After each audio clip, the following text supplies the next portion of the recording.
Welcome to D Kumar life science classes. I am Dhirendra Kumar. दोस्तों, आज हम लोग बात करेंगे बहुत इंपॉर्टेंट टॉपिक है एंटी वायरल इंटरफ्रॉन। ये वीडियो लास्ट तक देखिएगा, आपका जो कंसेप्ट है वेल क्लियर हो जाएगा एंटी वायरल इंटरफ्रॉन से रिलेटेड। तो हम लोग स्टार्ट करने चल रहे हैं वन बाय वन। सबसे पहले हम लोग बात करने चला है कि एंटी वायरल इंटरफ्रॉन होता क्या है। तो anti viral interferon first time discovered by Isaacs and Lindenmann in 1957। तो 1957 में एंटीवायरल इंटरफ्रॉन के बारे में सबसे पहले एक एक्सपेरिमेंट किया था इन्होंने, इसैक एंड लिंडेमैन ने। इन्होंने क्या आइडेंटिफाई किया था, इन्होंने एक एक्सपेरिमेंट किया था चिकन सेल कल्चर पे, कि चिकन सेल कल्चर किया और उन्होंने फाइंड आउट किया, ये पाया गया कि कुछ आपके ऐसे सब्सटेंस प्रोड्यूस हो रहे हैं जो क्या करते हैं वायरस के रिप्लिकेशन को क्या करते हैं इंटरफेयर करते हैं। जब वायरस के रिप्लिकेशन को इंटरफेयर कर रहे हैं तो उसको उन्होंने नाम क्या दे दिया गया, इंटरफेरॉन। इंटरफेरॉन मीन्स होता है IFN। ये क्या होते हैं, interferon are small secreted glycoprotein and member of the cytokine family of the protein. ये क्या होते हैं, एक प्रकार के स्मॉल सेग्रेटरी ग्लाइकोप्रोटीन होते हैं जो साइटोकाइन का एक फैमिली होता है। Interferon are member of a group, large group of protein called cytokine which affect a wide range of target cell and tissue by binding to specific receptor present on the surface of target cell। तो interferon real में होते क्या है, बोला गया कि एक large group होता है प्रोटीन का जिसको हम लोग क्या बोलते हैं आपके साइटोकाइन, जिसका एक आपका लार्ज अमाउंट में इफेक्ट होता है। जो रिसेप्टर्स होते हैं उनके सरफेस से क्या होते हैं आपके बाइंडेड होते, चाहे सेल हो चाहे टारगेट सेल या टिश्यू कोई भी हो। Interferon play an important role in first line of defence against virus. जैसे कोई भी वायरस यदि हमारे बॉडी में इंटर होता है तो उसमें इंटरफेरॉन जो होते हैं वो फर्स्ट लाइन ऑफ डिफेंस काम करते हैं। क्यों? क्योंकि ये आपके वायरस के रिप्लिकेशन को क्या करते हैं, रोकते भी हैं और उनकी एंट्री होने से भी क्या करते हैं, उसको इनहिबिट करते हैं, मतलब उसको प्रिवेंशन काम करते हैं। तो इसलिए बोला जाता है इंटरफेरॉन को क्या बोलते हैं, interferon play an important role in first line of defence against viral infection। They are part of the non-specific immune system। ये जो इंटरफेरॉन होते हैं बेसिकली क्या है, आपके नॉन स्पेसिफिक इम्यून सिस्टम आपके होते हैं। अब नॉन स्पेसिफिक का मतलब होता है कि जो आपके इंटरफेरॉन होते हैं, ये वायरस कोई भी वायरस होता है उसके इन्फेक्शन को या रेप्लिकेशन क्या करते हैं, रोकते हैं और उसके अगेंस्ट रिस्पॉन्ड करते हैं वायरस के अगेंस्ट। तो interferon are produce by cell in response to an appropriate stimulus and are release into the surrounding medium. जैसे कोई भी वायरस हमको इन्फेक्ट करता है किसी भी सेल को या किसी भी टिश्यू को, तो वहां पे क्या होता है, स्टिमुलेट होता है, जिससे क्या होता है इंटरफेरॉन आपके रिमूव होते हैं जहां पे इन्फेक्शन होता है उसके पूरी सराउंडिंग में। दे bind to receptor on target cell and induce transcription of 20 to 30 gene in target cell which result in antiviral state in the target cell। मतलब ये जो आपके इंटरफेरॉन है वो रिसेप्टर से बाइंड कर ले, बाइंड करने के बाद क्या करते हैं 20 to 30 जीन टारगेट को क्या करते हैं, वो कहीं ना कहीं बाइंड करने के बाद उसको इंड्यूस करते हैं ट्रांसक्रिप्शन प्रोसेस को, और वहां पे क्या होता है एंटीवायरल स्टेट क्या करते हैं आपको प्रोड्यूस कर देते हैं। तो इंटरफेरॉन और हार्मोन, इतना हार्मोन भी क्या होता है आपके सेम वर्क करता है, लेकिन हार्मोन की बात करते हैं दोनों में डिफर होता है। ठीक है, these are produce by variety of cell type and non specific endocrine organ. तो ये आपके होते हैं। अब इसमें बात करते हैं टाइप ऑफ इंटरफेरॉन। इंटरफेरॉन कितने टाइप के होते हैं, जैसे देखा जाए टाइप 1 इंटरफेरॉन जिसको बोलते हैं IFN alpha 1, IFN alpha 2, IFN beta and IFN gamma. ये आपकी क्या होते हैं टाइप ऑफ इंटरफेरॉन होते हैं। टाइप 1 इंटरफेरॉन, टाइप, ये सब आपकी क्या कैटेगरीज है। अब जैसे टाइप 1 इंटरफेरॉन IFN अल्फा 1, इससे कितने माइक्रोन से मिलकर बनता है, तो बोला गया near by 160 to 172 amino acid मिलके किसको बनाएंगे आपके IFN अल्फा 1 को। और ये प्रोड्यूस कहां पे होते हैं इंटरफेरॉन IF1 अल्फा को, कहां से, तो बोला गया क्या ल्यूकोसाइट। और ये इंड्यूस क्या करते हैं वायरल इन्फेक्शन, जैसे वायरल इन्फेक्शन को क्या करते हैं ये इसके अगेंस्ट क्या करते हैं आपके वर्क करते हैं। IFN अल्फा सेकंड जो किससे मिलकर बनता है 166 से लेके 170 अमीनो एसिड से बनता है, ये ल्यूकोसाइट इसको प्रोड्यूस करता है, ये भी वायरल इन्फेक्शन के अगेंस्ट क्या करते हैं वर्क करते हैं।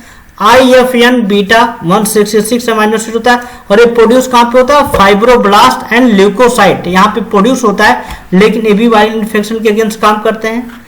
टाइप सेकंड इंटरफेरॉन की बात करते हैं IFN गामा, ठीक है, या वाई की बात करते हैं IFY या गामा बोल सकते हैं। तो ये 143 अमीनो एसिड मिलकर बनता है, जिसको प्रोड्यूस कौन करता है, टी लिम्फोसाइट, और ए किसके अगेंस्ट वर्क करता है, एंटीजेनिक स्टिमुलाई की जैसा वर्क करता है। इसका अंदर क्या, ए आपके क्या है, डिफरेंट आपके क्या इंटरफेरॉन है, IFN alpha 1, IFN alpha 2, IFN beta and IFN gamma. ये आपके क्या होते हैं, माइनोसिड होते हैं, और जो आपके इंटरफेरॉन है ये आपके जो आपके सेल्स होते हैं क्या करते हैं, उनको प्रोड्यूस करते हैं, और एक जो भी आपके इंटरफेरॉन है ये क्या करते हैं, इनके अगेंस्ट क्या करते हैं, आपके वर्क करते हैं। तो ये इंपॉर्टेंट जो होता है, जैसे IFN अल्फा की बात करते हैं, इसको हम लोग क्या होते हैं, आल्सो नोन है ल्यूकोसाइट इंटरफेरॉन। ल्यूकोसाइट इंटरफेरॉन का मतलब क्या है कि ये ल्यूकोसाइट क्या करता है, उसको प्रोड्यूस करता है इस इंटरफेरॉन को, and are produce by virus infected leukocyte. और IFN अल्फा जो होते हैं is a family about 20 related protein, it means they are mainly consist of, या we can say they belong the family of IFN alpha, they a family of 20 related protein.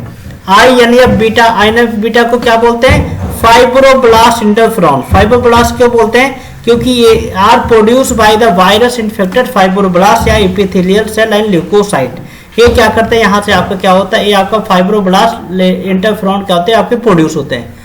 INF gamma, INF gamma की बात करें, इसको क्या होता है, immune interferon. Immune interferon क्यों बोला जाता है, क्योंकि एक प्रोड्यूस होता है, produce by the activated T cell and natural killer cell NK cell. Interferon gamma जो आपके प्रोड्यूस होते हैं ये आपका एंटीजन इंक्लूड, जैसे वायरल एंटीजन होते हैं, या माइटोजन स्टिमुलेटेड ऑफ लिम्फोसाइट होते हैं। तो ये आपके क्या करते हैं, ये यहाँ से प्रोड्यूस होते हैं जब कोई भी आपका एंटीजेनिक आपकी एक्टिविटीज आपका होता है, तो उस समय इंटरफेरॉन गामा क्या होता है, आपके रिलीज होते हैं। अब इनका मोड ऑफ एक्शन क्या होता है, मोड ऑफ एक्शन क्या इंटरफेरॉन का, जैसे आपको देखा है सेल मेम्ब्रेन है, जब कोई भी टिश्यू डैमेज होता है, टिश्यू डैमेज होता है तो टिश्यू डैमेज होगा तो क्या जाएगा, वहां पे ATP की हम बात करते हैं। अब यहाँ पे देखा जाए, ये हम इसकी बात करें, यहाँ पे देखें जब ATP आपका है ADP में कन्वर्ट होता है, तो यहाँ पे देखा जाए जो टी सेल होते हैं यहाँ पे CD39 होता है और CD73 होता है। अब यहाँ पे देखा जाए एंडोसेंस प्रोड्यूस होगा, और एंडोसेंस क्या करेगा, inhibit the production of pro inflammatory cytokine, induce inflammatory cytokine like IL-10 and limit NF-κB mediate up regulation of leukocyte adhesion molecule. तो ये क्या होता है, मोड ऑफ एक्शन होता है। किसका मतलब क्या, कोई भी आपका इंजरी हो रहा है तो कहीं ना कहीं क्या होते हैं, वो आपके इंटरफेरॉन क्या करते हैं, उस वायरस के अगेंस्ट क्या करते हैं, आपको वर्क करते हैं। इंटरफेरॉन की बात करते हैं, इंटरफेरॉन का मेन जो वर्क होता है, जब कोई भी वायरस हमारे बॉडी में इंटर हो जाता है तो उसके रिप्लिकेशन को क्या करता है, आपको इनहिबिट करता है। अब देखा जाए वायरस का रिप्लिकेशन यदि नहीं हो रहा है तो कहीं ना कहीं क्या है, हमारे बॉडी में वायरस की संख्या नहीं बढ़ेगी, वायरस संख्या नहीं बढ़ेगी तो कहीं ना कहीं उसका इन्फेक्शन हमारे बॉडी पे फिर नहीं पड़ेगा। तो IFN have the activity against hepatitis B, बहुत से वायरस होते हैं, human papilloma virus, herpes simplex virus 1 and 2, cytomegalo virus, vesicular stomatitis virus, या human immunodeficiency virus, polio virus, rhino virus, adeno virus, corona virus and vaccinia. तो ये IFN जो होता है, इंटरफेरॉन जो होता है, इन सभी वायरस के अगेंस्ट क्या करता है, आपको एक्टिविटी जनरेट करता है हमारे बॉडी में। तो INF हैव प्रोफाउंड इम्यूनोमॉड्यूलेटर प्रॉपर्टी, मतलब इम्यूनोमॉड्यूलेटर का मतलब है ये कहीं ना कहीं हमारे इम्यून सिस्टम को क्या करता है, स्टिमुलेट करता है, जो किसी भी पैथोजन के अगेंस्ट क्या करेगा, आपको वर्क करता है। तो ये इंटरफेरॉन बहुत इंपॉर्टेंट होते हैं। हाँ, interferon are not express in normal cell, जैसे नॉर्मल सेल आपके होते हैं वो वहां पे क्या होता है, इंटरफेरॉन आपके इजीली क्या होते हैं, आपके एक्सप्रेस नहीं होते। एक्सप्रेस कब होगा, जब उस नॉर्मल सेल पे कोई भी वायरस इन्फेक्ट करेगा, देन क्या होगा, इंटरफेरॉन वहां पे क्या करेगा, प्रोड्यूस कर देगा, और वो वायरस के इन्फेक्शन को क्या करेगा, वहां पे रोक देगा, इंटरफेयर करेगा उसके रेप्लिकेशन को भी। तो कहीं ना कहीं इंटरफेरॉन जो होता है ये टारगेट सेल पे बाइंड करके उसको इनिशिएट कर देगा क्या, एंटीवायरल स्टेट पे। अब इंटरफेरॉन का इफेक्ट क्या है, inhibition of viral replication inside target cell, जैसे कोई भी टारगेट सेल है यदि कोई भी वायरस इन्फेक्ट कर रहा है, सो इंटरफेरॉन क्या करेगा, उसके वायरस के रेप्लिकेशन को इनहिबिट कर देगा। दूसरी बात करते हैं second point, protection of cell against intracellular parasite. There are various intracellular parasite, they are also impact on our cell and this interferon work against this intracellular parasite. So interferon protection of cell against intracellular parasite, and they are also inhibit the division of normal and transformed cell. Normal और transform cell को क्या करेगा, आपको inhibit कर देता है उसके division को। And regulation of cell differentiation, जो भी आपके सेल डिफरेंशिएशन होते हैं उनके रेगुलेशन में भी क्या करता है, आपको इफेक्ट करता है। इंडक्शन ऑफ साइटोकाइन, साइटोकाइन के प्रोडक्शन में भी क्या करता है, इन्वॉल्व करता है, क्योंकि साइटोकाइन क्या होते हैं, आपके इंपॉर्टेंट क्या होते हैं, प्रोटीन होते हैं जो आपके एंटीवायरल की एक्टिविटी के अगेंस्ट वर्क करते हैं। एक्टिवेशन नेचुरल किलर सेल है मैक्रोफेज, मैक्रोफेज और नेचुरल किलर सेल को भी क्या करते हैं, एक्टिवेट करते हैं। तो मैक्रोफेज क्या करता है, फैगोसाइटोसिस काम करता है, कि जब भी कोई भी पैथोजन हमारी बॉडी में इंटर होता है तो उस पैथोजन से बाइंड करके उसको क्या करेगा, डिस्ट्रॉय कर देगा। इसका एक वर्क बहुत इंपॉर्टेंट है, यह क्लास 1 एमएससी मॉलिक्यूल के एक्सप्रेशन को इंक्रीज करता है, जिससे साइटोटॉक्सिक सेल क्या होते हैं, आपके लार्ज अमाउंट में क्या प्रोड्यूस होते हैं। IFN gamma increase expression of class 2 MSc molecule. तो IFN गामा जो आपका होता है ये आपके बॉडी में क्लास 2 एमएससी मॉलिक्यूल के एक्सप्रेशन को बढ़ाता है। इसको हम हेपेटाइटिस बी और सी के ट्रीटमेंट में भी क्या करते हैं, हम लोग इसको यूज करते हैं। IFN gamma is use in treatment of leprosy, leprosy के ट्रीटमेंट भी हम लोग यूज करते हैं। टॉक्सोप्लाज्मोसिस में भी हम लोग यूज करते हैं। और ये इंपॉर्टेंट होता है आपका इंटरफेरॉन, ये जो कैंसर सेल होते हैं उनकी ग्रोथ को भी क्या करता है, इनहिबिट करता है। माइलोमा सेल या कैंसर सेल उनकी क्या करता है, आपको इनहिबिशन को रोकता है। थैंक यू दोस्तों, लास्ट तक आप लोगों ने वीडियो देखा।